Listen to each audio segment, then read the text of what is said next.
Welcome to America Lost and Found. Thank you for tuning in.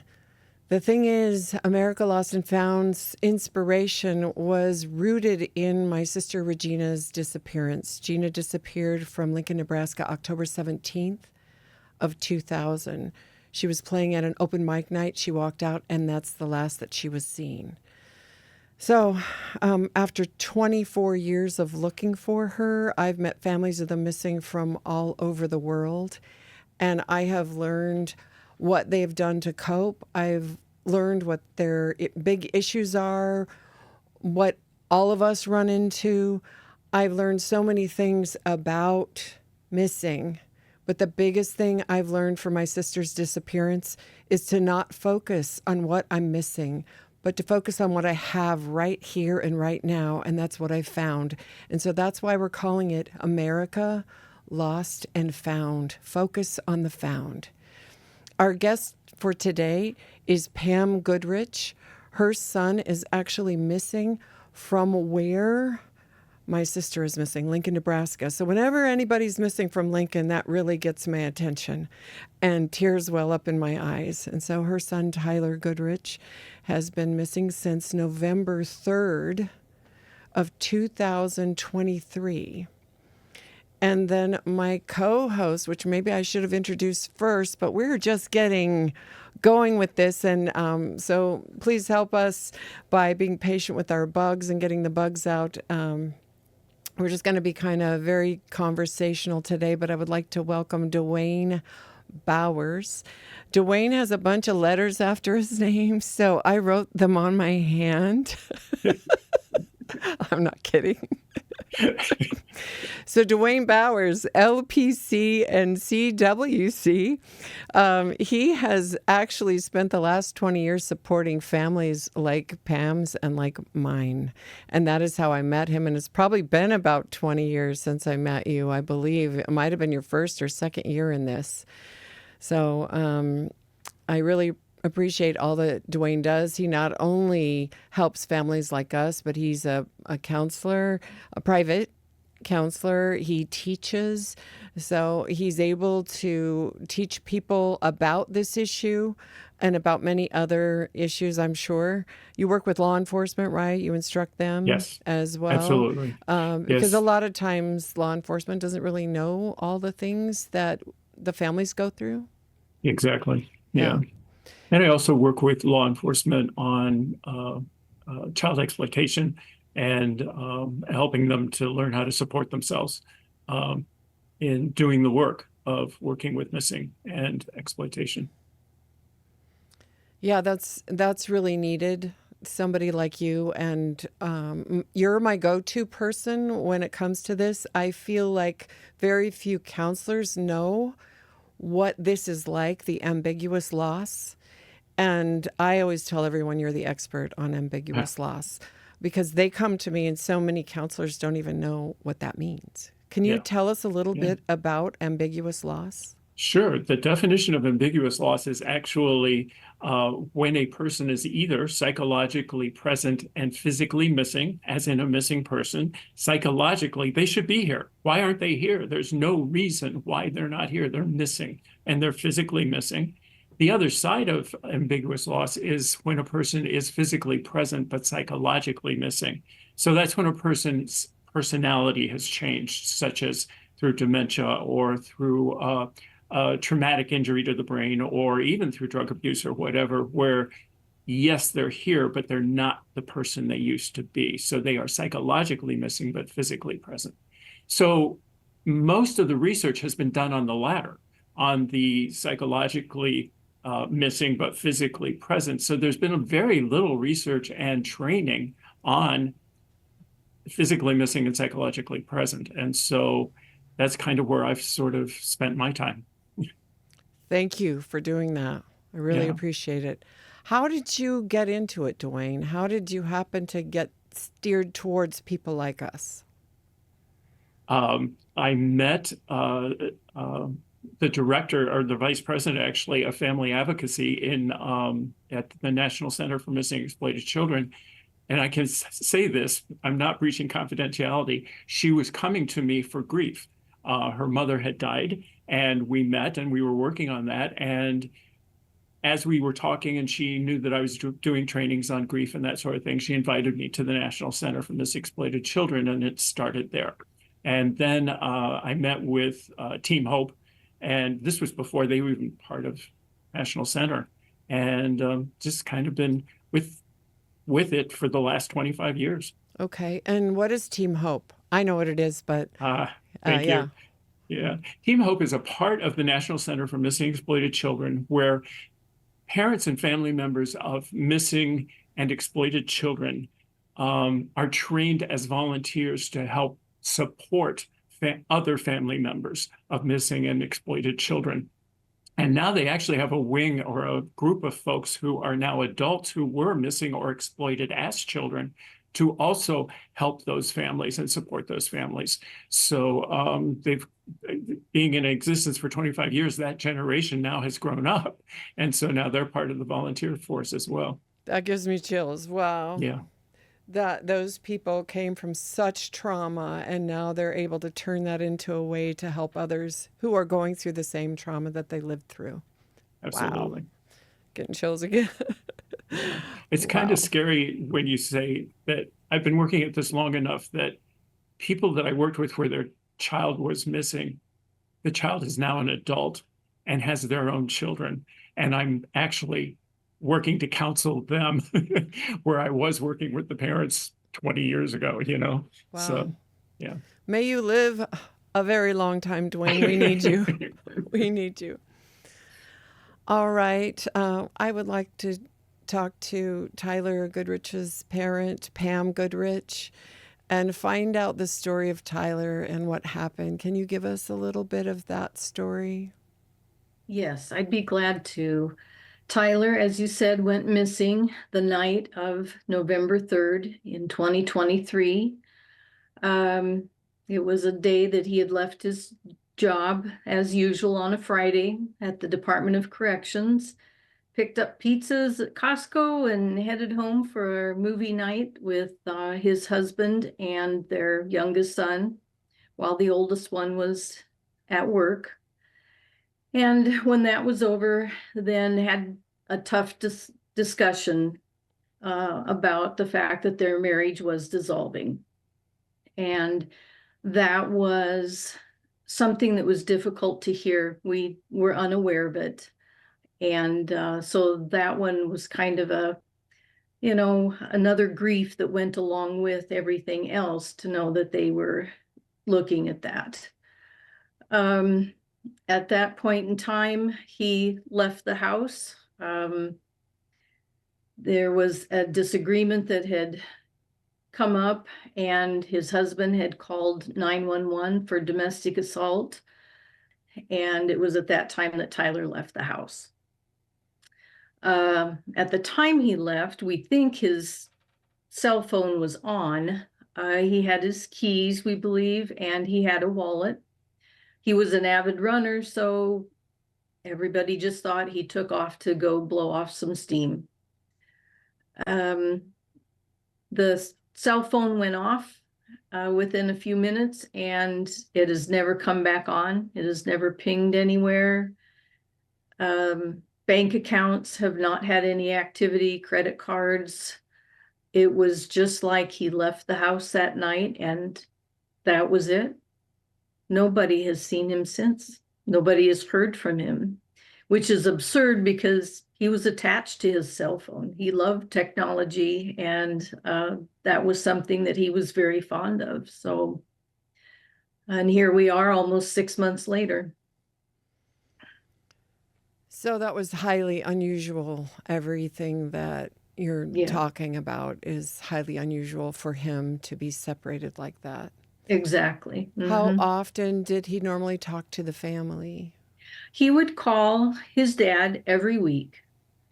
And that was often a Friday thing when he would head to Costco, whether to pick up some groceries, and he would often call Lonnie and talk to him while he was doing that. So it was not unusual for him just to pop out here. We live outside of Lincoln, and he would just show up, walk in the house, and there he was. Loved the family events that we did, and took great pride and pleasure in doing presents for the rest of the little grandkids. So, to have him gone is just a hole, just like you know. I do know. I do Mhm. know. So whenever I hear these stories, I can only go back to my story and that feeling that we all feel when we find out someone's missing. Mhm. It's indescribable, and it feels violating. Mhm. I remember when my sister disappeared, I literally felt like somebody took a big ice cream scoop and scooped out all of my insides. They were gone for the longest time. Like I just felt this emptiness. Mhm. And when you said that there's a hole, Yeah, I get that. I get that. that's exactly right. It's a very big hole. And I can remember those early days of thinking, this will blow over. Monday morning will come and he'll show up to work and everything will be back to normal. And that didn't happen. Right. Right. And fortunately, um, most of the time when someone disappears, that is the case. So Mhm. thankfully, you that are watching, uh, most people are found Mhm. Yes. pretty quickly. Just in our cases, not so. Not so. But we still have hope for Tyler to be found, and we still have hope for some resolve, and that's why we're here, and we want to get the word out about that. Absolutely. Yes. Is there anything else that you want to say about his disappearance, or that you haven't been able to get out there about him? That It seems like we still come up with ideas, or we find somebody else that has come up with an idea. Just here in the last few days, I read something that Mississippi State Crime Stoppers have begun putting cold case pictures and information on the back of playing cards.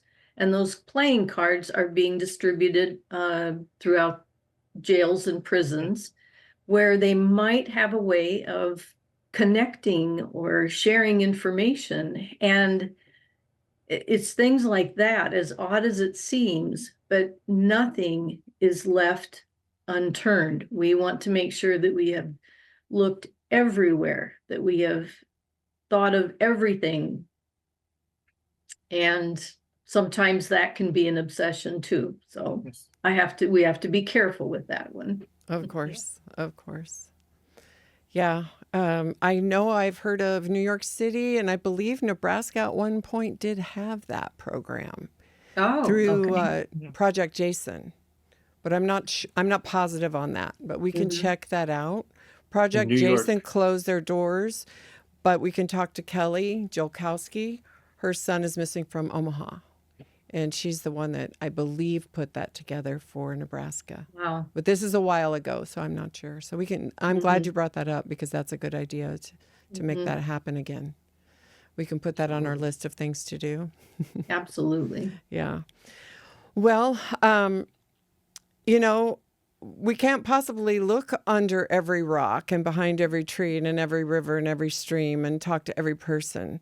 So all we can do is what we can do, and we can hope for that connection, that one person who knows something will see what we're doing, and they will recognize something, and they will know that they have a key component, and they will report it to the law enforcement. Yes, So in Tyler's case, it's Lancaster Sheriff's Office, that is right. which is 402-441-6500. If you have any information, please call them. All right. So the meat of this program is really not that we don't care about finding our loved ones. We do. That's a big, big part of this. But the meat of it is, what are we doing to cope? What are we doing to get through it? And then what is the takeaway?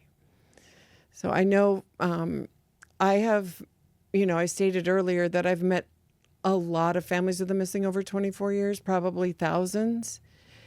And Pam, your family is at the upper echelon. You know, the billionaires up there in the world, are they the 1%? You're the 1%.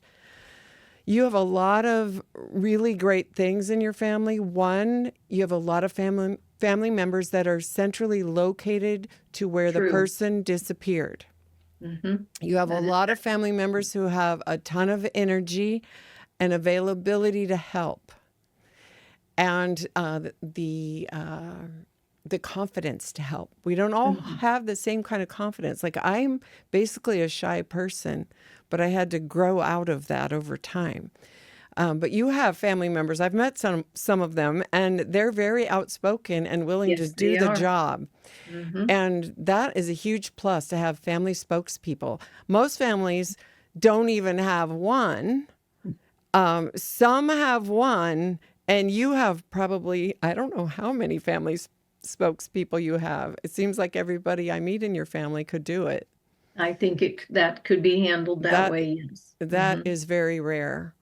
Yep. So let's start talking about some of the things that you do, and maybe some of your concerns or things that you need help with that Dwayne could address. Mhm. Well, one of the things we started rather late was a not a chat line, a text message line where it involved just us, Lonnie and myself, and the 4 kids. And on that text line, that thread, you could say whatever you wanted. Now, we have since learned that the kids have broken off onto their own text message. So, and I view that as a healthy thing too, so that if there's, I know they protect us in a certain way, and I think that's one of their ways that they deal with this as well.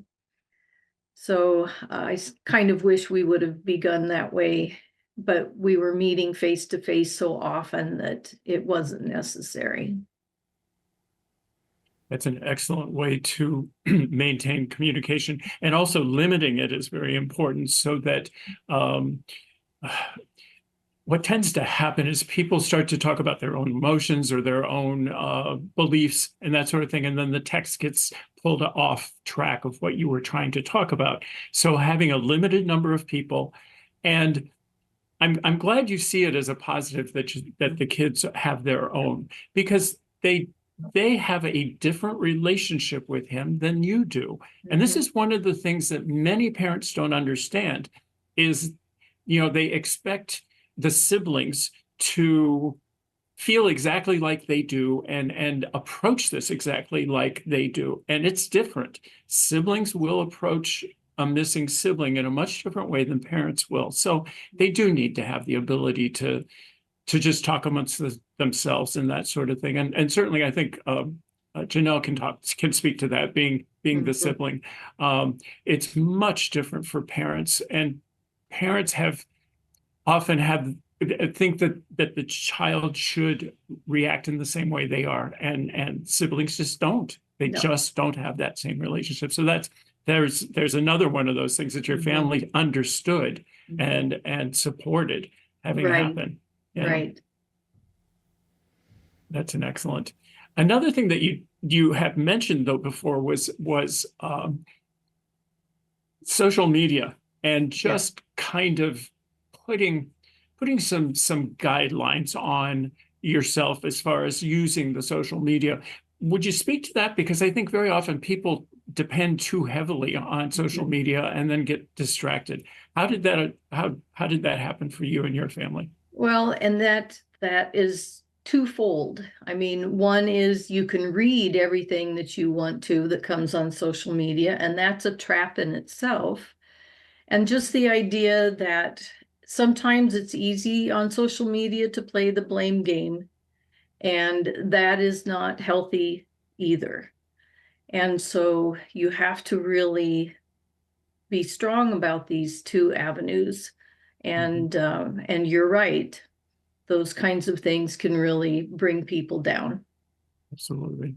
And yet, so many people have found clues on social media, or just somebody saying, saying something that the family didn't know about that helped with the search. So Mhm. you can't avoid it, but at the Right. same time, you have to be Yeah, careful. right. Sometimes it's helpful to have, again, one of those friends on the outside Mhm. monitor the social media, because the hurtful things that might be being said isn't directed at them. They can kind of ferret that stuff out and then let you know if there's something that's important Yeah, and on that's a social good media. point, yes. And what we've done is had a blend of administrators. We didn't start any of the Facebook pages, for example. But with the help of some of those outside people, they have been able to handle that probably in a much better way. I know that I couldn't. Good. From a sibling viewpoint and social media, fortunately, my parents are not on social media, so they don't even have to deal with some of the things that get posted about my sister or what probably happened to her or blaming somebody. And we can keep that to ourselves. My parents don't have to live through that. And that's very fortunate. Yeah. I Very I good. get that because people will write anything. They're not thinking about, oh, maybe the family doesn't need to hear this, or maybe we should do this in a private message. I'm not sure what they're thinking, but it's a double-edged sword, as Yeah. everybody always says about social media. Yep. It's good to get the word out, and sometimes people are found that way. Sometimes tips come in and they're real tips, but then there's that other side that can be very difficult to deal with. Very true. I was just going to ask what other kinds of support, looking at things like counseling and that sort of thing, because I know a lot of people don't have very good luck with counseling. There really, as we mentioned earlier, there aren't that many therapists who are actually trained on working with families of missing. Honestly, we are trained to deal with loss as a finality, not as a temporary situation like someone missing. And so many mental health folks go to that sort of grief model and don't really know how to support someone. Have you been fortunate to find good counseling, and how has it helped, or how has it not helped? The counseling that we ended up going with is family-based. So we all go together, including our children and their children, the grandkids, and they are able to handle different levels of attention. The kids get a lot of game playing, role playing. The older ones have their own section as well. And they've even been able to supply enough counselors so that even the adults split up into groups if need be. And so that has been very good. But I will say that I do tend to see some of the grief related things stay higher up than what maybe I think they should. We've always had the feeling that, no, we're not going to make this event a funeral. Yes. That's not what we're doing. And so I see that kind of overshadow sometimes, but they've been very gracious, very kind, very involved. And it has been a good experience. Good. Excellent. Excellent. That's amazing that you've been able to do that as a family. I wish every family that goes through this could have what your family has. And I'll give them a shout out. It's Morning Hope in Lincoln, Nebraska. Okay. Awesome. Awesome. That's great. Dwayne, I did this thing at the 6-month point, and I want to see if it was a good thing or a bad thing, or if I've harmed myself and everyone else. No. But at 6 months, you hear all kinds of stories when you're really getting the word out. Stories come in that this happened to her, that happened to her. Somebody saw her in this state, or she was hitchhiking and got in a truck with a truck driver, or, she ended up all over the country, right?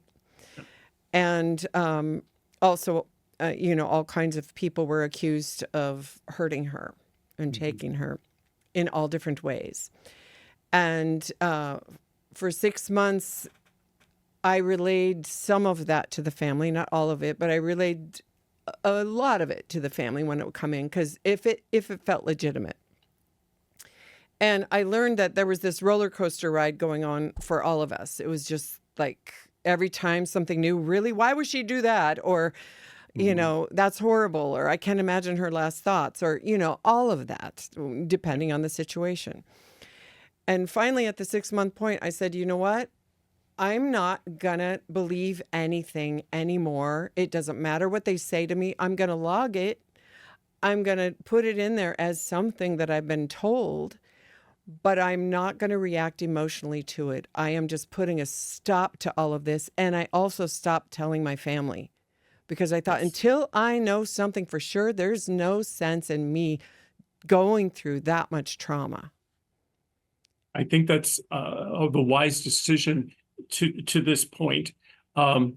Whoever is most involved is more likely to be able to cope with all of that because they are involved and they see what's happening. But when you have family members who are not involved in the search as much, for whatever reason, hearing all of this stuff is really not helpful for them, because whatever is sort of keeping them from being directly involved is their filter, it's their buffer, it's what they've put up to protect themselves. And when this stuff is coming in from family members, it is not very helpful.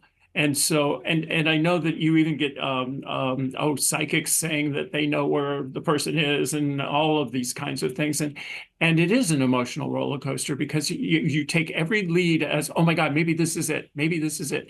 And at first, I think that's perfectly normal. But there comes a point where you have to say enough and just say, you know what, we're giving all of this to law enforcement. They're checking out the ones they think that might be legit, and we have to trust.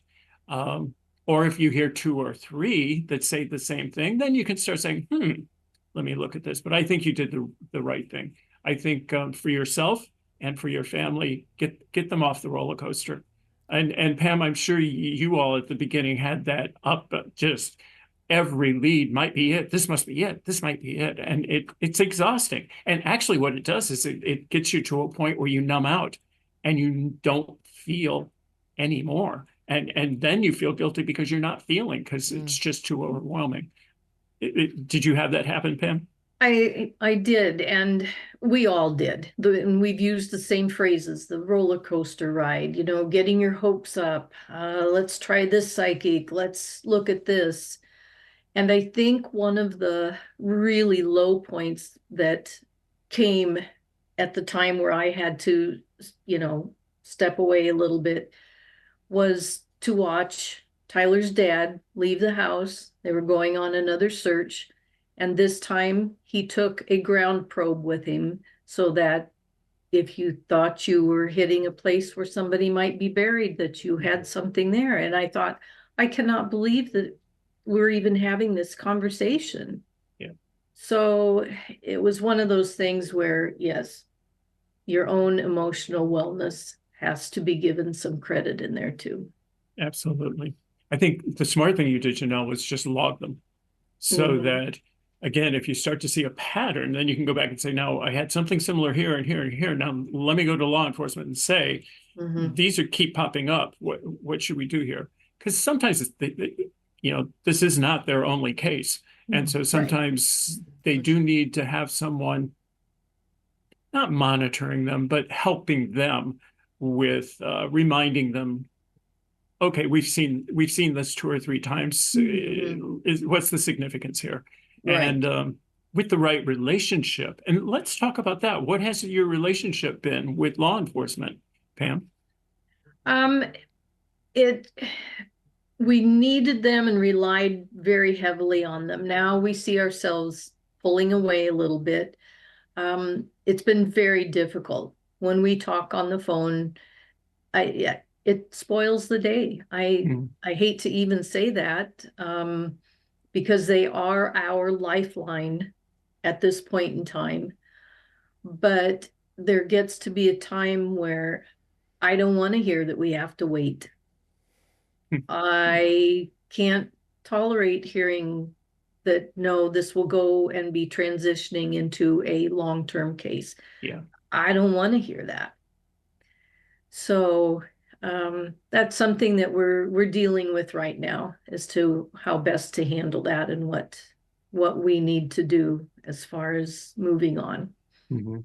Absolutely. And taking a little more control of the case, Mhm. and not being so dependent Mhm. uh, on law enforcement, using them almost as a cohort rather than the lead. Mhm. That if you find things, taking it to them and saying, "Here's what we found," or whatever. I have seen that happen well, I've seen Janelle do that.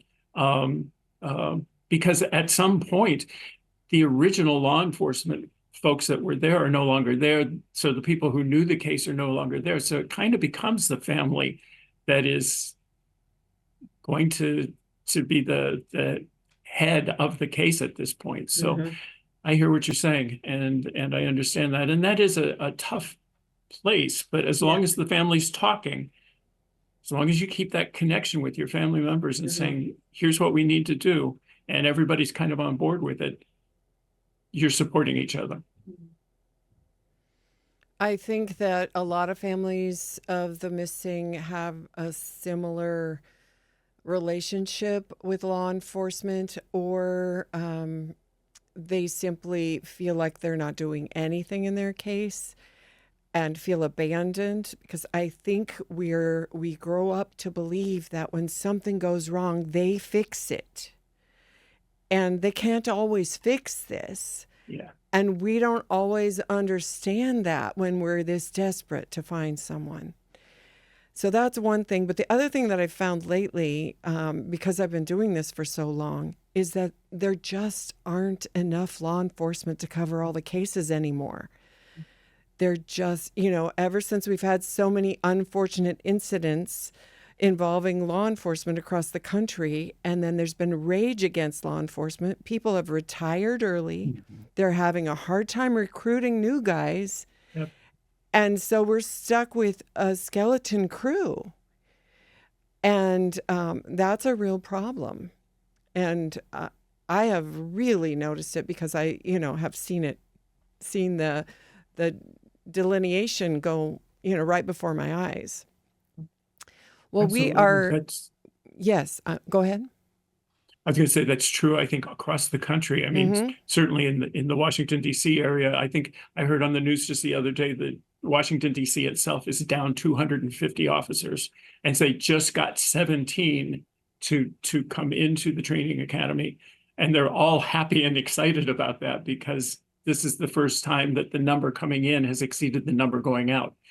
So this is true, but it's still the other thing, and you make a good point, when you say we think they're going to fix it. And so when they don't, we start getting angry with law enforcement because we don't really know what happened. We don't want to get angry with the missing person because we don't know what happened. We don't know if there's a perpetrator, so we can't be angry at them. So who's the person we're going to get angry at?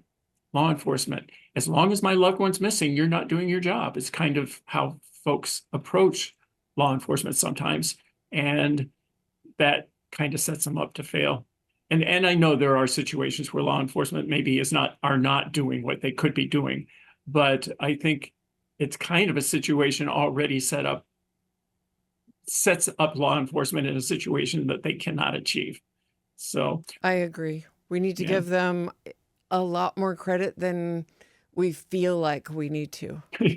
And I say that from, understanding what Pam is talking about, and just knowing what law enforcement is dealing with right now. Yeah. And I'm And saying that that I work with law enforcement right, too, as right. well as families of missing. So I kind of hear this from both sides, quite All honestly. sides. Yeah.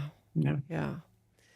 Well, we're going to have to wrap it up now. We're running out of time, but I just want to thank you, Pam, for sharing your story. Thank you for And having thank you me. for being such a guiding light for families of the Yes. missing. We might have to have you back again to, I would talk about enjoy that. Yeah. Tyler and to also talk about the things that you do. I know we had discussed when I was talking to you on the phone the other day how you can use a birthday or a disappearance date to do a special event and gain some awareness in your local area for your loved one. Again, the media will pick up on that, even if there's nothing new in the case. If you Right. can just find a day, you could create any kind of event. It doesn't matter what the event is, as long as, it's attached to something. And it's a healing activity as well. It is for the family and for friends, because we can't forget about friends. They have a loss too. That is true. Absolutely. Yeah. Yep. Well, can we put Tyler up again so everybody can see him as we're leaving? And I just want to thank you for being here with me today. Thank you, Dwayne, for our first co-host attempt. And, we'll get the bugs out. I noticed that after I looked at my phone and I had to turn it on and then I had to turn it off because it was pinging and I had to go to airplane mode. So I apologize for looking down while you were talking. I was really paying attention. Anyway, but thank you so much, anybody who's listening and who's out there. I appreciate your viewership, and we just hope to get the word out about Tyler and find him or get some tips in, and anybody else that we profile throughout the years. All right, thank you so much. Have a great day. Thank And you, Janelle. focus on what you have right now. Focus on what you found. Thank you.